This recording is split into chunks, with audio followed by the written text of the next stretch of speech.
Welcome to Andrew's Kitchen. I'm making a delicious pumpkin cake, and I've used this recipe for so many years. I got this recipe from one of my aunts about 25-30 years ago, and the cookbook has so many great recipes in it. So this is what I'm using: pumpkin filling, flour, sugar, baking soda, eggs, ground cloves, ground ginger, nutmeg, cinnamon, salt, and oil. Okay, the first thing I'm going to do is I cracked 4 eggs into a bowl, and it says to let it sit for about a half hour and cover it up, but I already had the eggs sitting out for a while, so they're good. I have the oven preheated to 350, and I'm going to put the dry ingredients together. Sift flour with baking soda. So I need 2 cups of flour.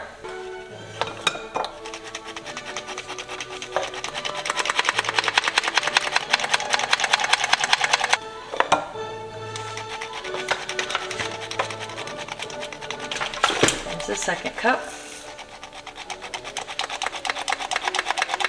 That was the flour. Now I need the baking soda. And baking soda is 2 teaspoons.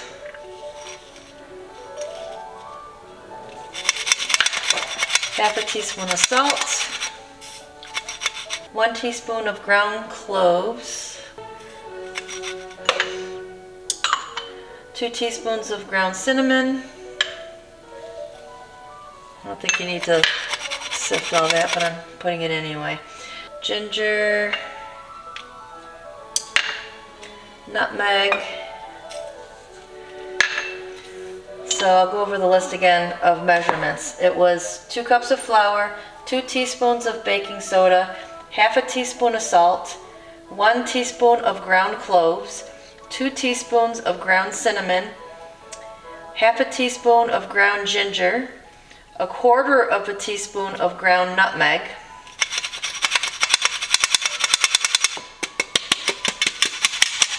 yeah, there are little lumps in there. Now I'm going to do the eggs. I'm going to beat the eggs and then add the sugar.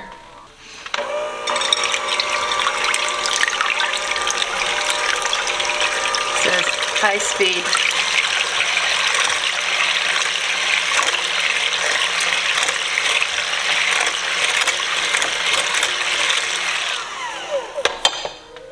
And then it says add the sugar. 2 cups of sugar.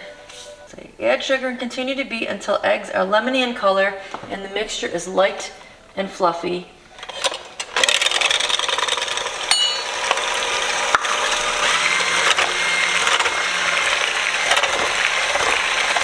That is 1 cup. Second cup of sugar.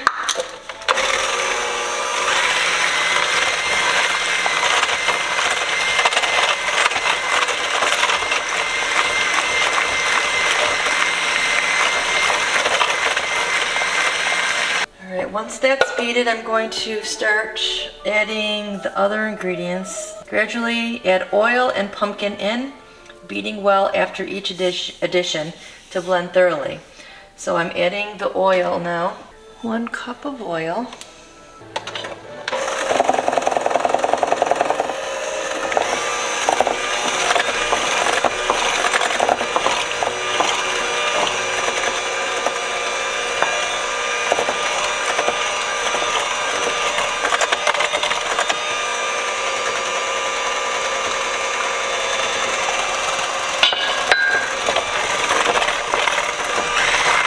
Next is the pumpkin. Okay, I have never been able to find a 1-pound can of pumpkin filling. It's always a 29-ounce can. So what I usually do is just kind of eyeball it. And I believe I use like about 3/4 of a can. So if you find a 1-pound can, you can like use that, but I recommend using more than that. It becomes so moist. Really good. So I'm going to stir that in.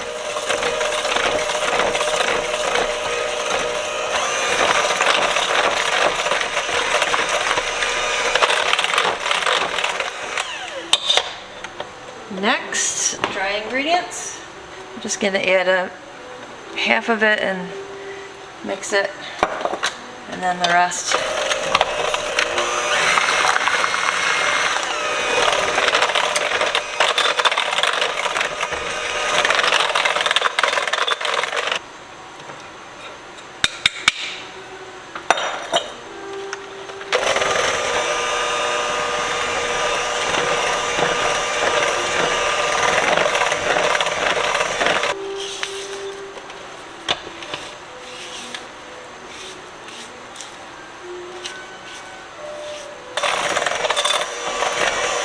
This is a really easy cake to make.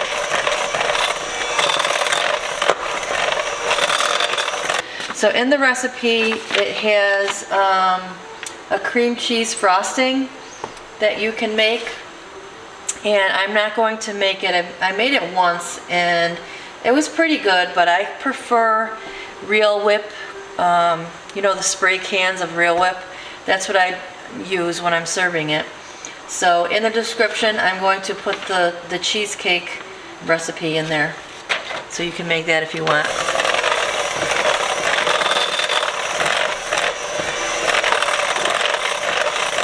Okay, time to put it in the pan.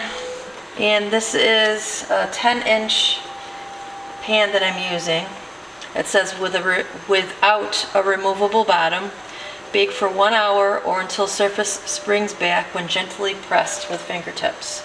It doesn't say whether to spray the pan or not. I'm going to spray it. This is a new pan I have. It's non-stick, but I'm going to spray it anyway.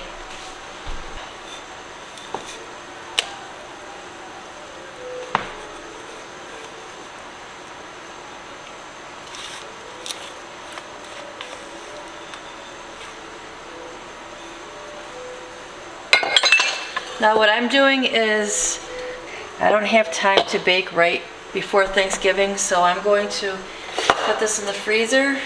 I'm also making some banana breads I'm putting in the freezer. It's going to be delicious.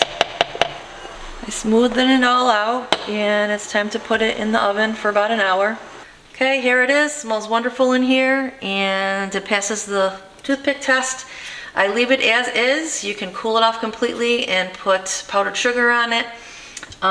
You can also use, as I said, I'm going to leave in the description the cream cheese frosting recipe, but we like the Ready Whip, and that's what we're going to use.